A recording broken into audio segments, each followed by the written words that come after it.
No तब नेपाली कहे जाओगे, टोपी लगाने से नहीं।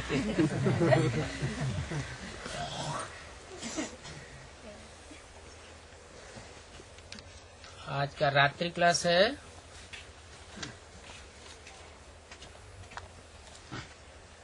21 जुलाई 1968।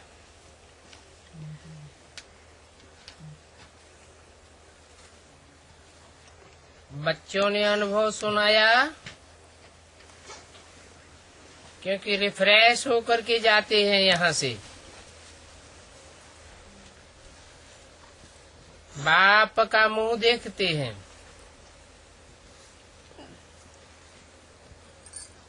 कब देखते हैं, कैसे देखते हैं।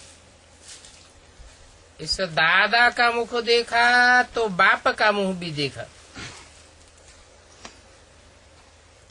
बच्चे जानते हैं ये बाप दादा दोनों का शरीर है, और बच्चे ये भी जानते हैं हमको शिव बाबा ने अडॉप्ट किया है। इस दादा ने अडॉप्ट नहीं किया है। इन द्वारा अडॉप्ट किया है। अडॉप्ट करने वाला शिव बाबा है और मीडिया दादा है। तो दोनों ही बाबाएं हो जाते हैं।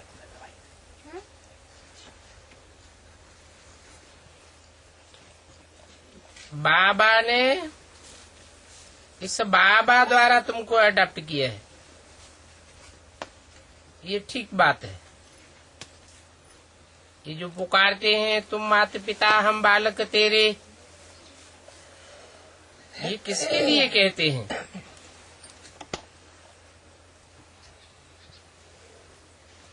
शिव बाबा को याद नहीं करते हैं।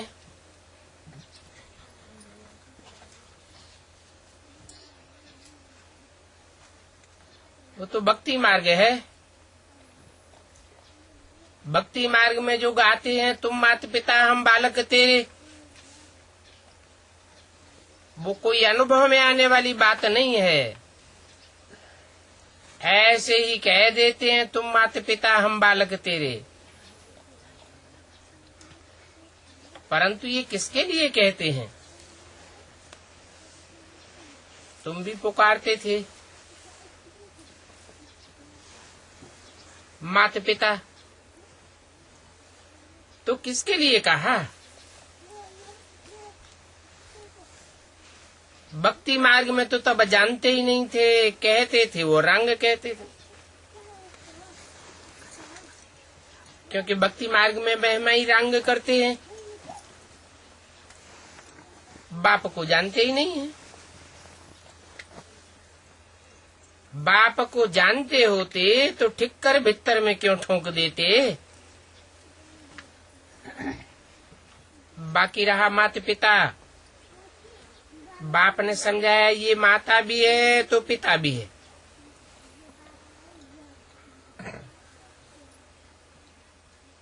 माता है ब्रह्मा द्वारा और पिता भी है, क्योंकि बिंदु बिंदु आत्माओं का बाप है। परंतु प्रैक्टिकल में तो माता चाहिए, इसलिए सरस्वती को अडॉप्ट किए हैं।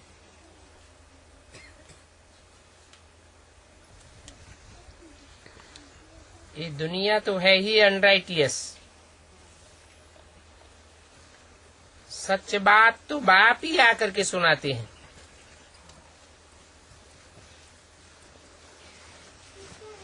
बल तुम कहते हो माता पिता, भगवान को ही कहते हो, परंतु फिर कोई समझते नहीं है। अभी तुम तो समझते हो,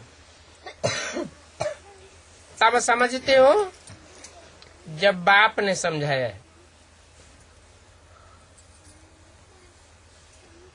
नहीं तो बेसमझ बनने से क्या हाल हो गया है। कल तक बेसमझ थे, अभी बाप से ज्ञान मिला है तो तुम कहते हो हम ये लक्ष्मी नारायण बनेंगे। बाप जो स्वर्ग की रचना करते हैं, डायनास्टी राजधानी रचते हैं, उसके लिए ही तुम पुरुषार्थ करते हो। इस पुरुषार्थ का नाम ही है राजयोग, और ये राजयोग बाप ही सिखलाते हैं। जबकि जानते हो हम आत्माओं को बाप ने अडॉप्ट किया है, तो फिर उनको भूलते क्यों हो? तुमको तो ऊंचे से ऊंचे बाप ने अपना बनाया है। इब्राहिम, बुद्ध, क्राइस्ट को ऊंचे से ऊंचा बाप नहीं कहेंगे। वो कोई स्वर्ग स्थापन नहीं करते हैं। ऊंचे से ऊंचा बाप ऊंचे से ऊंचे दुनिया की स्थापना करते हैं। फिर तुम उनको भूल क्यों जाते हो? भूलने से विकर्म विनाश नहीं होते हैं।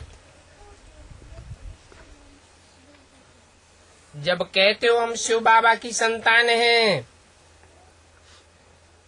ऊंचते ऊंच की संतान है, तो फिर भूलते क्यों हो? याद करो, योग अक्षर तो सन्यासियों का है। अभी तुमको जो ज्ञान मिलता है वो भक्ति मार्ग में मिल नहीं सकता। भक्ति मार्ग में है भक्ति, बुद्धि को ठिकाना तो मिलता नहीं है। बुद्धि भागती रहती है, दर बदर होती रहती है, और अभी तुम्हारी बुद्धि को ठिकाना मिल गया है। क्योंकि ज्ञान तो ज्ञान सागर बाप ही आकर के देते हैं। जानते हो भगवान जब आए तो आकर के सदगति हो।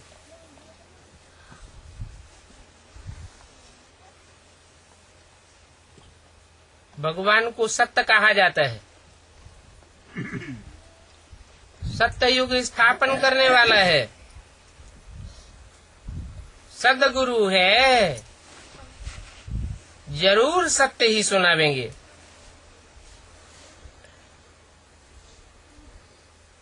सत्य सुना करके सदगति देते हैं। वो भक्त लोग तो समझते ही नहीं है। भक्ति मार्ग में है ही मनुष्य मत, शास्त्र भी मनुष्यों की मत है। भगवान तो एक है। व्यास को भगवान नहीं कहेंगे। हमेशा दिल में याद रखो, भक्ति में ज्ञान होता नहीं है, और ज्ञान में फिर भक्ति की बात नहीं है।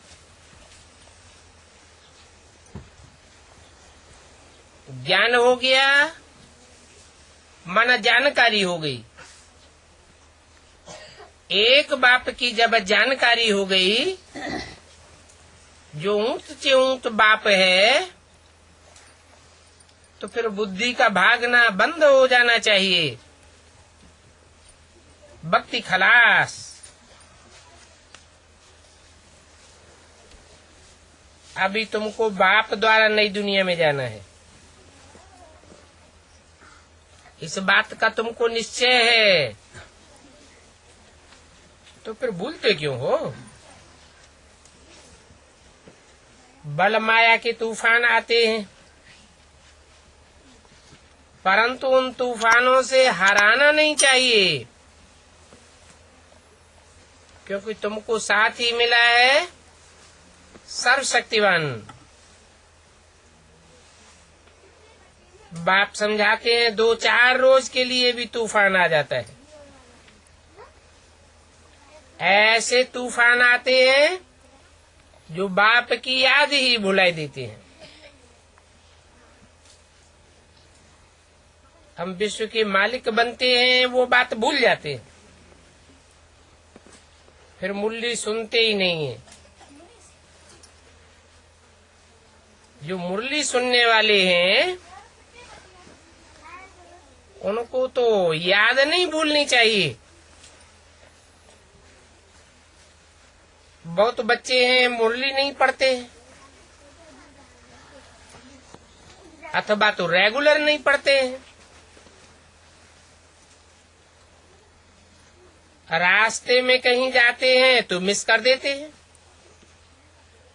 फिर पढ़ते ही नहीं। मुरलियों में कोई कोई समय ऐसी ऐसी पॉइंट्स निकलती है जो जीवन में कहीं संशय आदि आ जावे तो मिट जावे। तो मुरली तो कभी मिक्स नहीं करनी चाहिए।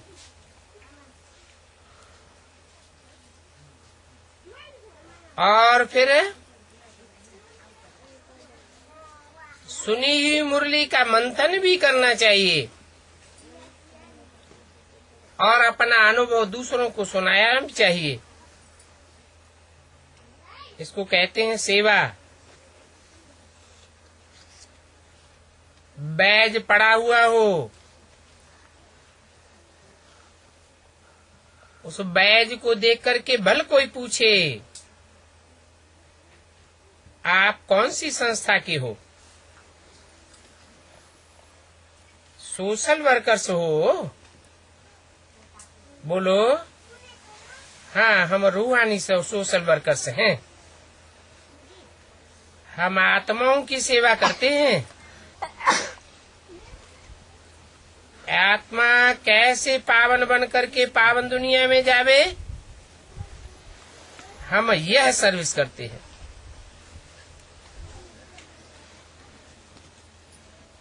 तुम लोगों को किसको समझाने की खुशी नहीं रहती है।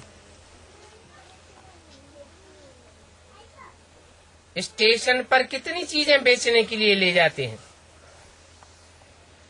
तुम भी तो सौदागर हो ना। और ये बाप का मैसेज देते हो तो तुम मैसेंजर हो। परंतु बहुत हैं जो इन बातों को भूल जाते हैं। इन बातों को सुनाने में लज्जा आती है। बूढ़ी माताओं को भी बाप समझाते हैं कि एक बाप को याद करो तो स्वर्ग की बादशाही मिल जाएगी।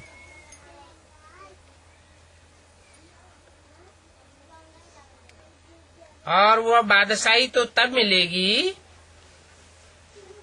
जब एक बाप में मोह पैदा हो जाए।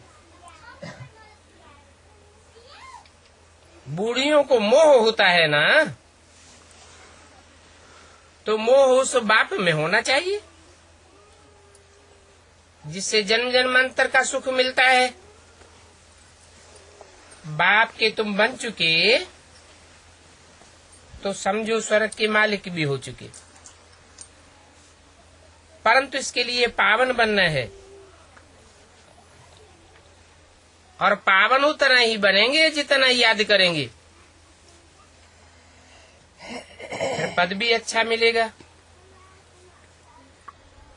ऊंच पद नहीं पावेंगे,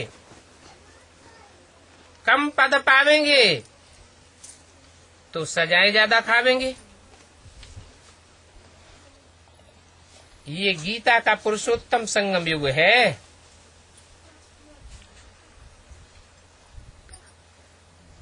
गीता में नर अर्जुन को पुरुषों में उत्तम पुरुषोत्तम बनने का ज्ञान दिया गया।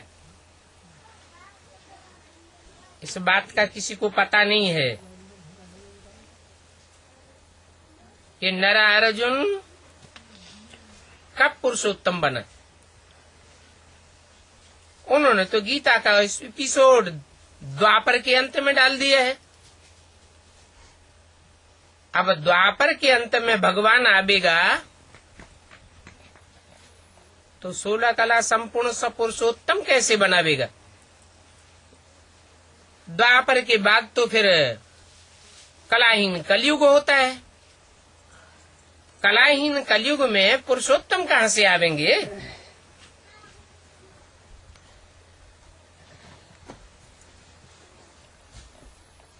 तो इन बातों का किसी को पता ही नहीं है। अभी सिर्फ तुम बच्चों को मालूम है।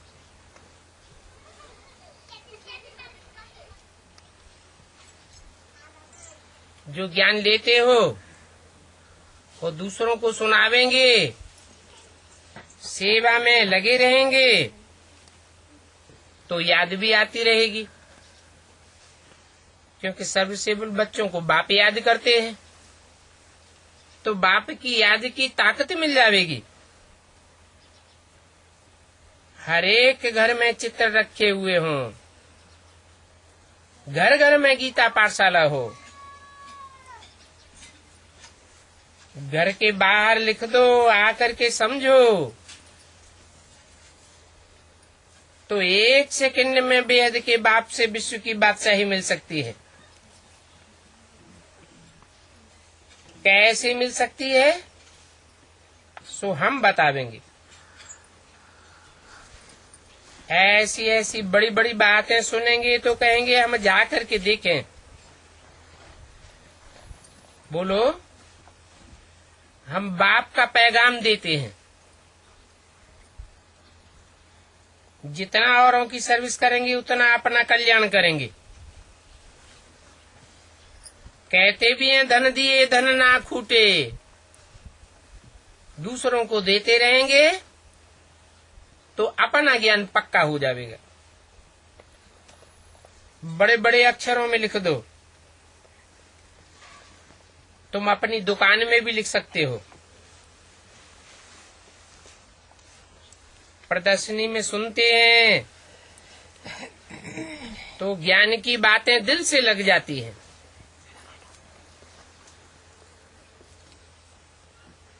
प्रदर्शनी देखने मात्र से ही, दिल में थोड़ी बात लग जाने मात्र से ही प्रजापद में आ जाएंगे।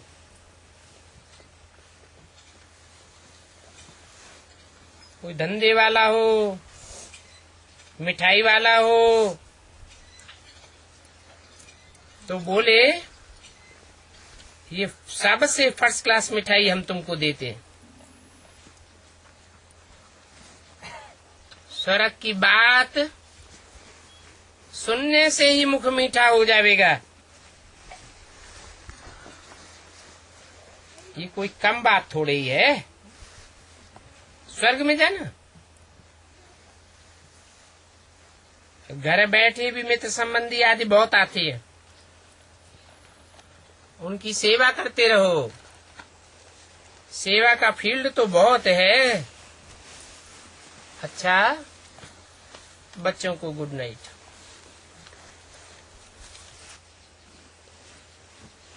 अगला प्रातः क्लास है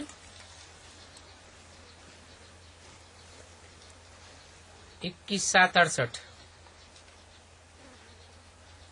बाप बैठ बच्चों को समझाते।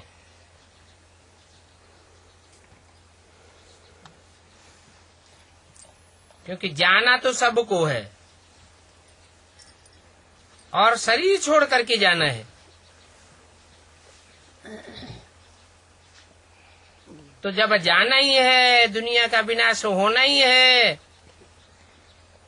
और ये भी जानते हैं कि जावेंगे तो इसे दुनिया की सब बातें भूल जावेंगे। भूल जाने का ही है।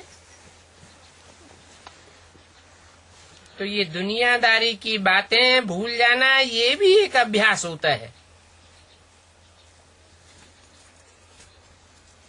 जब शरीर में कोई खिटखिट होती है, बीमारी होती है, तो शरीर को भी कोशिश करके भूलना होता है। तो फिर दुनिया को भी भूलना होता है। और ये भूलने का पक्का अभ्यास होता है अमृत वेले, सुबह को पक्का कर दें उस समय कि बस अभी हमको वापस जाने का है।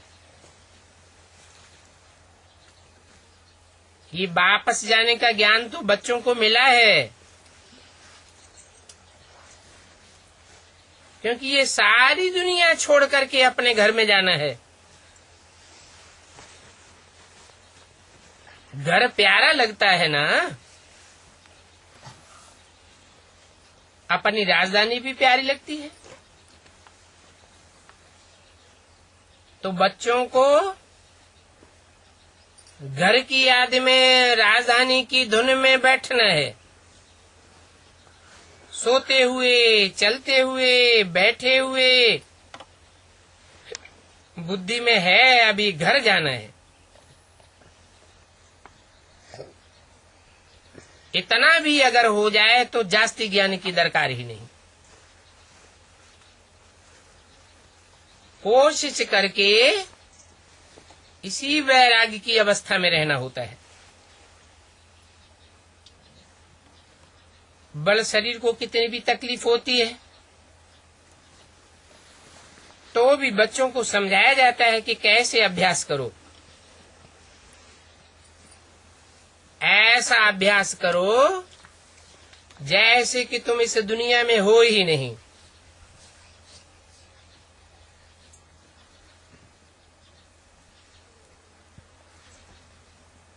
पुरुषार्थ जरूर करना होता है।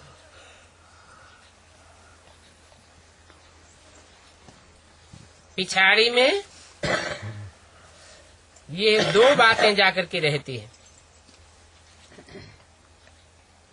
शांति धाम और सुख धाम। शांति धाम में जाना है,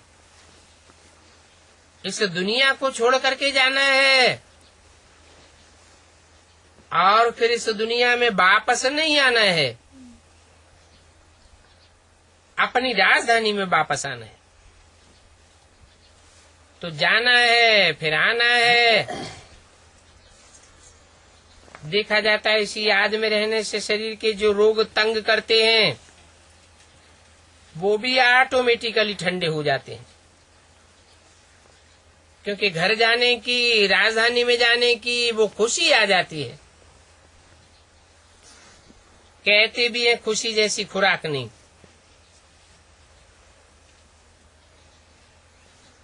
वो दवाइयों की खुराक कभी काम करती है, कभी नहीं भी करती है। इसलिए बच्चों को भी आकर के समझाना पड़ता है, ये खुशी की खुराक खाते रहो। जितना जितना सेवा में लगे रहेंगे उतना खुशी की खुराक मिलती रहेगी। अभी स्वीट होम चलना है, इसलिए पुरानी दुनिया को भूल जाना है। इसी को कहा जाता है याद की यात्रा। अच्छा, मीठे मीठे से किले रूहानी बच्चों के प्रति रूहानी बाप दादा का याद प्यार गुड मॉर्निंग। अगला रात्रि क्लास है 20 जुलाई 1968।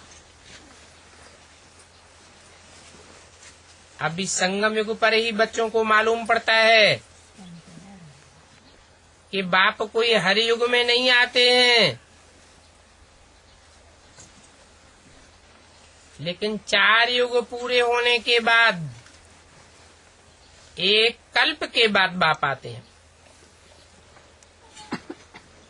हम तो यही सुनाते हैं कि कल्प के बाद फिर मिलेंगे।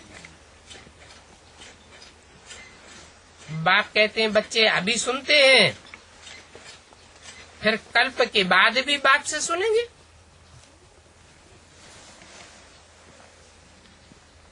बाप कहते हैं मैं कल्प कल्प आकर के तुम बच्चों को मार्ग बताता हूँ, और मार्ग पर चलना तो बच्चों का काम है। रास्ता मैं बताता हूँ, कहाँ जाने का रास्ता बताता हूँ।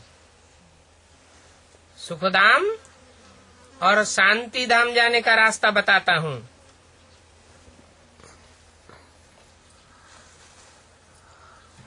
ऐसे नहीं कि रास्ता बताकर चला जाता हूँ, नहीं, आकर के रास्ता भी बताता हूँ और बच्चों को साथ में ले जाता हूँ। सिर्फ मार्ग बताकर नहीं चले जाते हैं, साथ में ले भी जाते हैं। नहीं तो तथाकथित ब्राह्मण क्या समझते हैं कि ब्रह्मा के तन में आए, ज्ञान सुनाया और बाप परमधाम वापस चले गए। लेकिन ऐसे नहीं होता है। क्या करते हैं? आते हैं, आकर के ज्ञान भी सुनाते हैं, समझाते हैं और फिर बच्चों को साथ में भी ले जाते हैं। ये भी समझाया जाता है कि ये चित्र आदि कुछ भी पिछाड़ी में काम नहीं आवेंगे।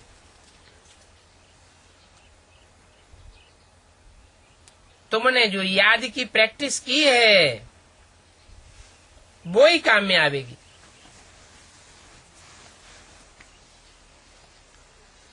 याद पक्की करने के लिए तुमको बाप ने अपना परिचय दिया है। ये बाप का परिचय बाप के सिवाय कोई दे ही नहीं सकता है। बच्चे समझ जाते हैं कि बाप का वर्षा बेहद की बादशाही है।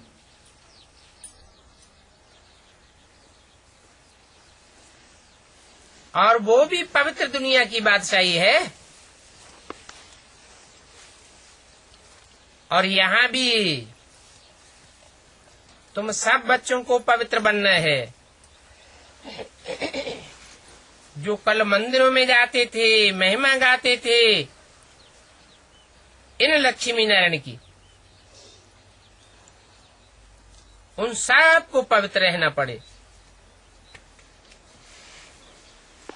बाबा तो इन लक्ष्मी नारायण को भी बच्चे बच्चे कहेंगे।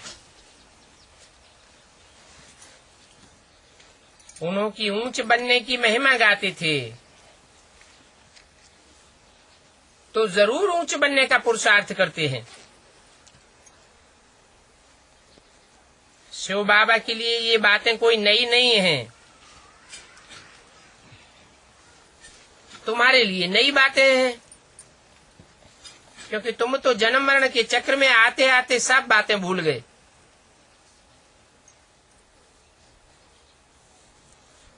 अब युद्ध के मैदान में हम भी हैं तो तुम भी हो।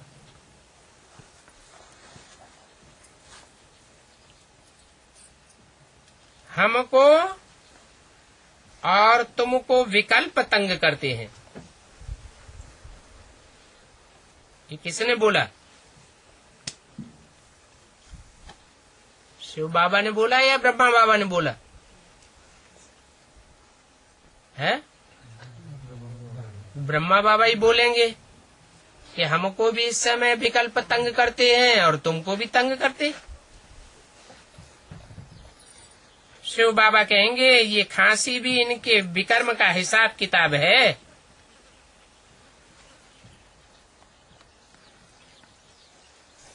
इस खांसी आदि के हिसाब किताब को भी भोगना पड़ता है। इनको खांसी आती है, तकलीफ होती है। शिव बाबा तो बड़े मौज में रहते हैं कि उनको भी खांसी का दुख होता है, तकलीफ होती है। नहीं, जैसे जीसस में क्राइस्ट प्रवेश होता है, फांसी लगी क्राइस्ट को, दुख किसको होता है? जीसस जिसका शरीर था उसको दुख होता है, क्राइस्ट को तो दुख होता नहीं, क्योंकि नई नई सतो प्रधान आत्मा आती है।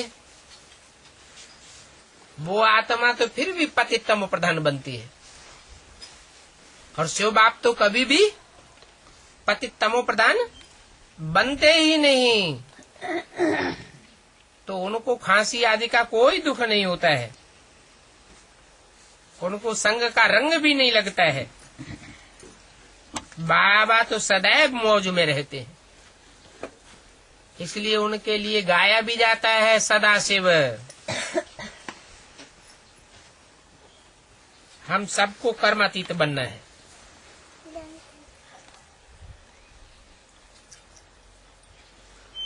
शिव बाबा तो है ही सदैव कर्मातीत। उनको तो कर्मों का कोई भी बंधन कभी भी नहीं लगता है।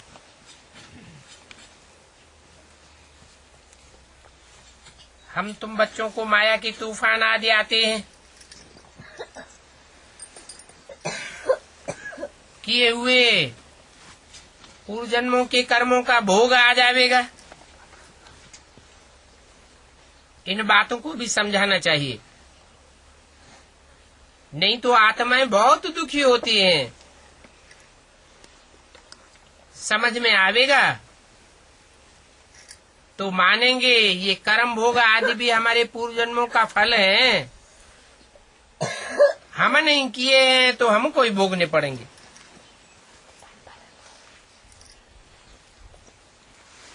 तो बाबा तो रास्ता बताते हैं और बच्चों को सभी कुछ समझाते हैं। मानो इस रथ को कुछ होता है, बीमारी आदि होती है, तकलीफ होती है, तो तुमको फीलिंग आवेगी दादा को कुछ हुआ है। बाप समझाते हैं मेरे को तो कुछ भी नहीं होता, इनको होता है। किनको किनको होता है? अरे ब्रह्मा को होता है, मेरे को तो कुछ भी फीलिंग आदि नहीं होती। तुम बच्चों को फीलिंग होती है। तो बाप समझाते हैं ज्ञान मार्ग में अंधश्रद्धा की बात नहीं है,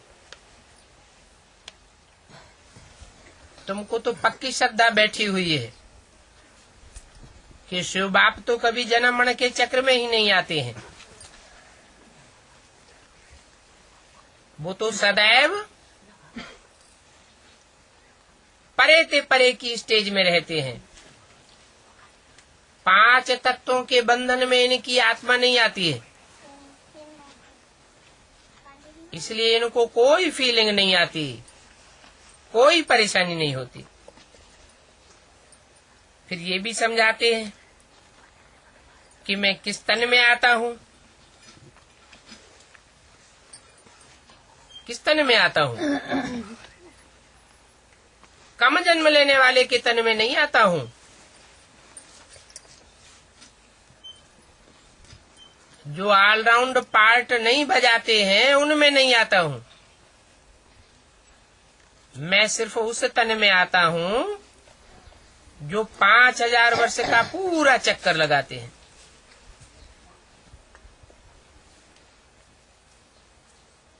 अनुभवी में आता हूँ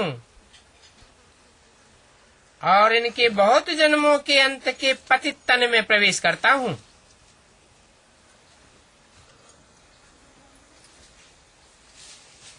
बहुत जन्म कितने होते हैं? 84 जन्म। और 84वें जन्म का जो अंतिम टाइम है, 60 साल से ऊपर की एज, वो अंत की एज है। पतित से पतित तन कहेंगे, उस तन में प्रवेश करता हूँ। दादा भी समझते हैं कि जैसे और बच्चे हैं वैसे मैं भी बच्चा हूँ। ये दादा भी पुरुषार्थी है, ये भी कोई संपूर्ण नहीं बना है। तुम सभी प्रजापिता ब्रह्मा के बच्चे ब्राह्मण हो, पुरुषार्थी हो, पुरुषार्थ करते हो विष्णु जैसा पद पाने के लिए। लक्ष्मी नारायण कहो, विष्णु कहो, बात एक ही है। बाप ने समझाया भी है। आगे इन बातों को नहीं समझते थे, ब्रह्मा को भी नहीं समझते थे, विष्णु को भी नहीं समझते थे, शंकर को भी नहीं समझते थे, न कृष्ण को समझते थे, अपने को ही नहीं जानते थे। अभी तो हम बाप को भी जानते हैं, ब्रह्मा विष्णु शंकर को भी जानते हैं। ब्रह्मा विष्णु शंकर को देखने से ही समझ में आ जाता है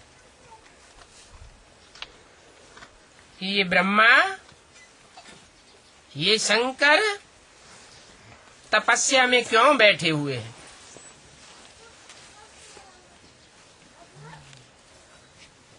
इन ब्रह्मा की ये सफेद ड्रेस है,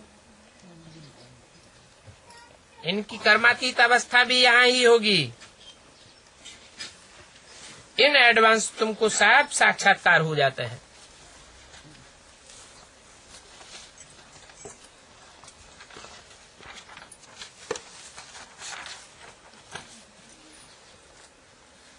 तुम जानते हो ये बाबा फरिश्ता बनेगा।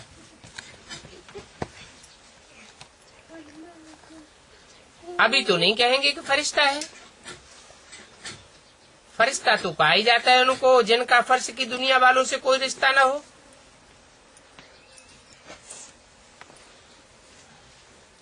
जैसे तुम हो, जिस कपड़े में हो, जानते हो हम कर्मातीत अवस्था को पाकर के फरिश्ता बनेंगे,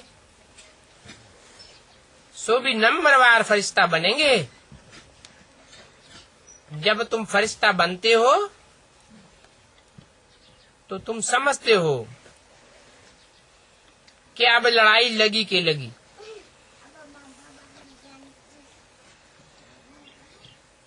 मिर्वा मौत मलू का शिकार होने लगता है। ऐसी ऊंची स्टेज बच्चों को धारण करनी है, कोई का मोह ना आवे। ये भी निश्चय है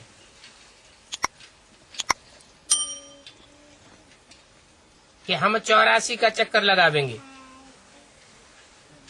और कोई इन बातों को समझ नहीं सकते हैं। ये नया ज्ञान है। बाप नया ज्ञान सुना करके नई दुनिया की स्थापना करते हैं। वो गुरु लोग तो पुरानी शास्त्रों की बातें ही सुनाते रहते हैं। अब पुरानी पुरानी बातों का ज्ञान सुनने से कोई नई दुनिया थोड़ी ही बन जाएगी।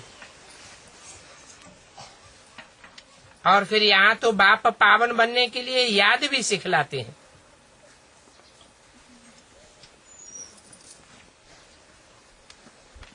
जैसे को याद करेंगे वैसे ही बनेंगे। बाप तो है एवर प्योर, तो एवर प्योर बाप को जानने से, याद करने से तुम भी एवर प्योर बन जाएंगे। ये भी तुम समझते हो कि हमको बाप से ही वर्षा मिलता है।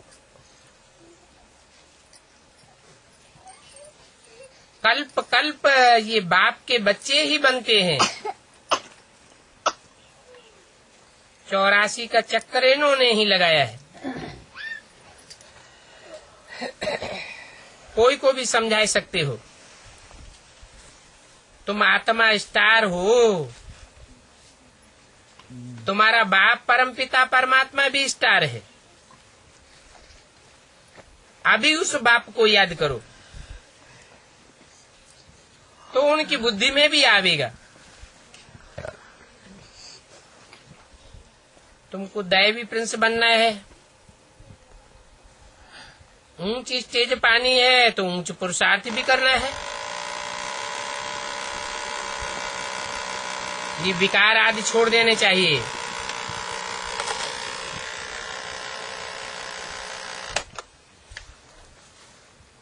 बाप समझाते हैं कि भाई बहन के संबंध में भी विकार आ जाते हैं। तो आत्मा आत्मा भाई भाई समझना पड़े, तब विकर्म विनाश होंगे। और कोई भी तकलीफ नहीं देते हैं। पिछाड़ी में और कोई भी बातों की दरकार नहीं पड़ेगी।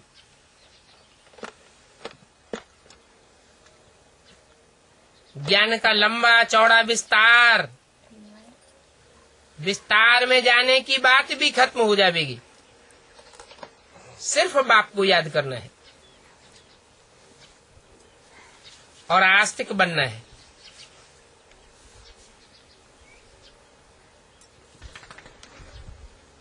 आस्तिक किनको कहा जाता है?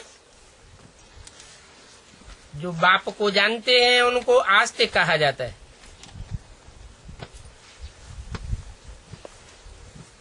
जानने का मतलब पूरी पहचान भी हो और वो पहचान हम दूसरों को भी दे सकें। ऐसा करते करते तुम संपूर्ण सर्वगुण संपन्न बन जाएंगे। ये लक्ष्मी नारायण का चित्र बड़ा एक्यूरेट है। सिर्फ बाप को भूल जाने से दैवी गुण धारण करना भूल जाते हैं।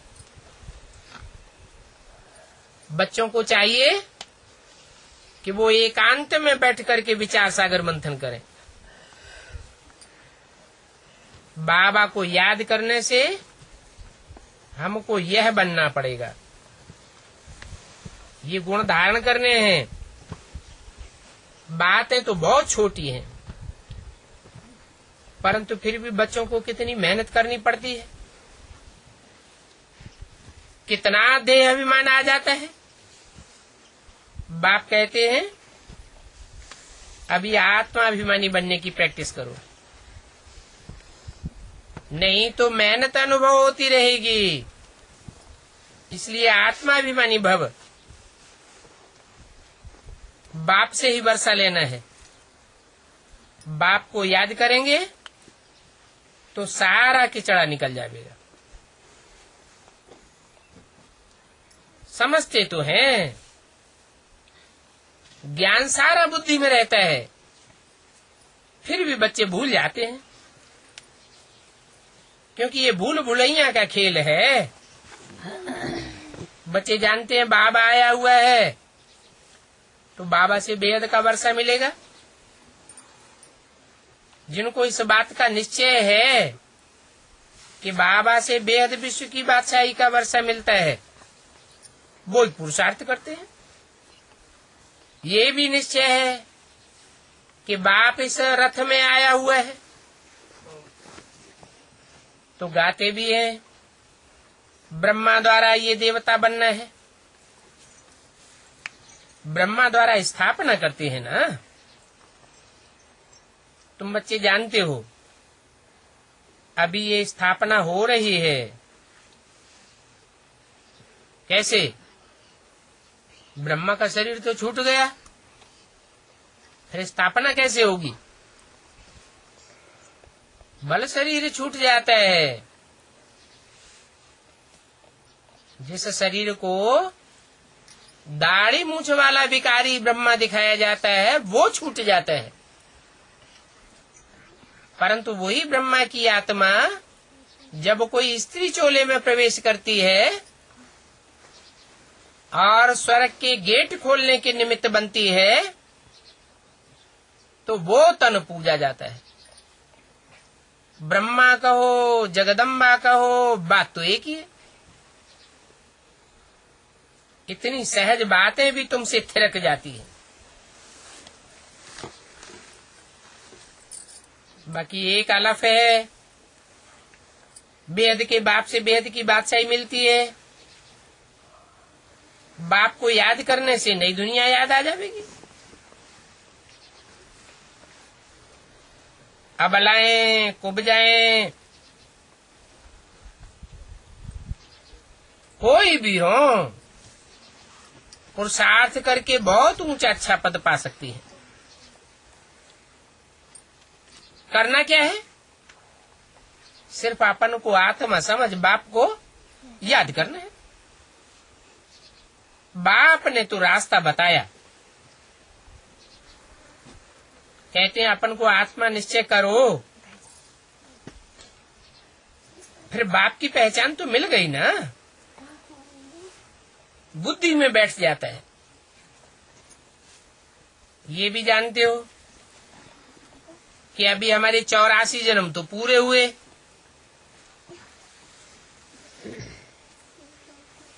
चक्कर पूरा हुआ तो हम जहां से आए हैं वहां हमको वापस जाना पड़े, फिर आकर के स्वर्ग में पाठ बजावेंगे। प्रश्न उठता ही नहीं है कि कहाँ याद करूं, कैसे याद करूं। प्रश्न तो तब उठेगा जब बुद्धि में ज्ञान नहीं होगा।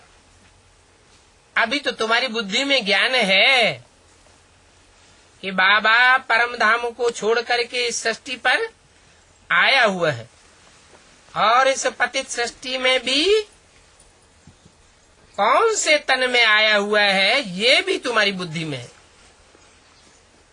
तो प्रश्न उठने का सवाल ही पैदा नहीं होता। बेहद के बाप को याद करना है। यहाँ तुम बैठे हो तो तुमको मजा आता है, जिनकी बुद्धि में ज्ञान नहीं है उनको मजा नहीं आता। यहाँ तो तुम सन्मुख बाप से मिलते हो तो तुमको मजा आता है। उन तथाकथित ब्राह्मणों को मजा नहीं आवेगा। क्यों क्यों मजा नहीं आवेगा?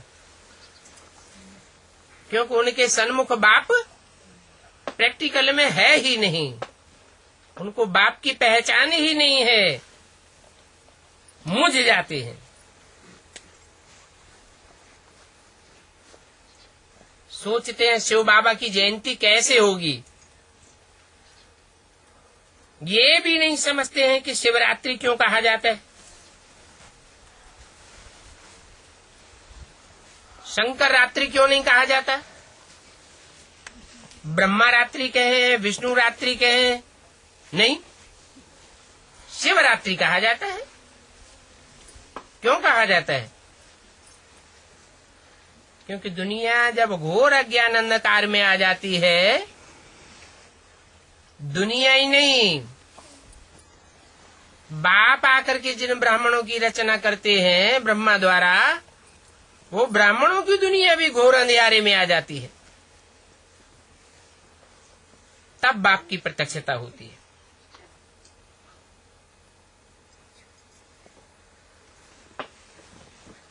प्रत्यक्षता होना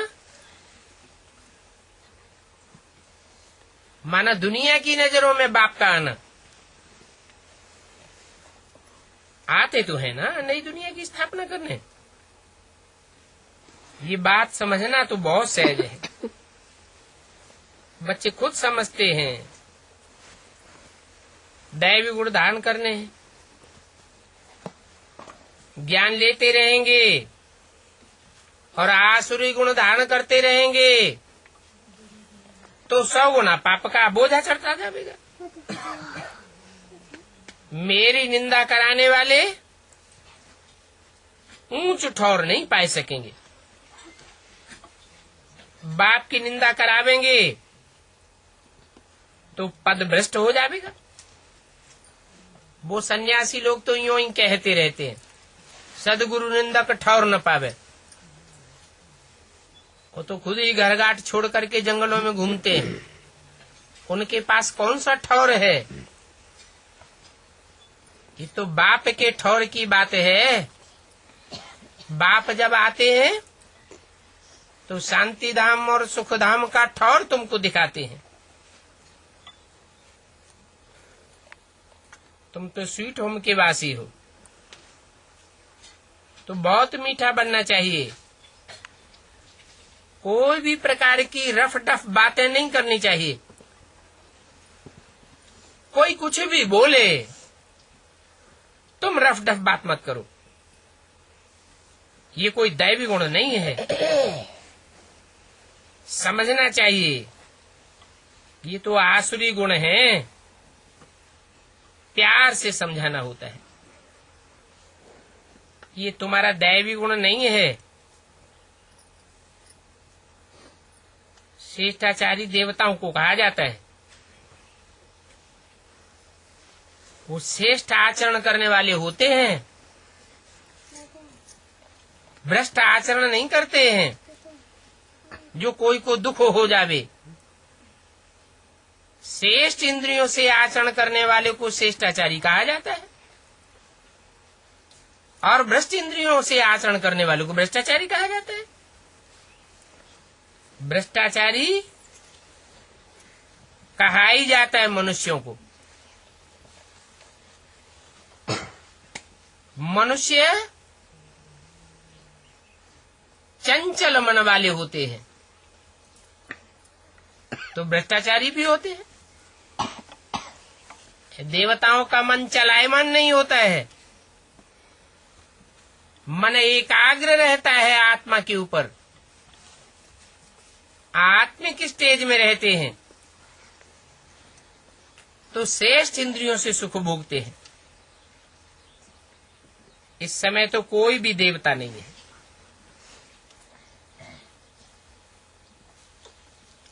ड्रामा बना हुआ है, आधा कल्प है दिन, आधा कल्प है रात, और ये भारत की ही बात है। भारत में ही आधा कल्प दिन और आधा कल्प की रात होती है। फिर भी बाप कहते हैं कि मैं तो आकर के सभी की सदगति करता हूँ। ऐसे नहीं भारतवासियों की ही सदगति करता हूँ, कोई भी धर्म का हो, एक जन्म की सदगति तो सबको मिलती है। बाकी और जो धर्म स्थापक आते हैं वो तो अपने अपने धर्म की स्थापना करते हैं, सदगति तो कोई की भी नहीं करते, सब दुर्गति में जाते रहते हैं। बाप आते हैं तो सभी धर्म वाले बाप के पास आकर के ये सदगति का मंत्र लेकर जाते हैं। तो बाप को याद करना है, और जो याद करेंगे वो अपने धर्म में ऊंच पद पावेंगे। बच्चों को पुरुषार्थ करके ये रूहानी म्यूजियम अथवा कॉलेज खोलना चाहिए। बाहर में लिख दो, विश्व की बादशाही, स्वर्ग की राजाई सेकंड में मिल सकती है। इसके लिए आकर के समझो कि कैसे बाप को याद करने से बैकुंठ की बादशाही मिलेगी, और कोई धर्म पिताओं को याद करने से विश्व की बादशाही नहीं मिलेगी। एक बाप ही है जो आकर के बैकुंठ की रचना करते हैं, और धर्म पिताएं जब आते हैं तो दुनिया और ही नीचे गिरती जाती है। अच्छा, ओम शांति।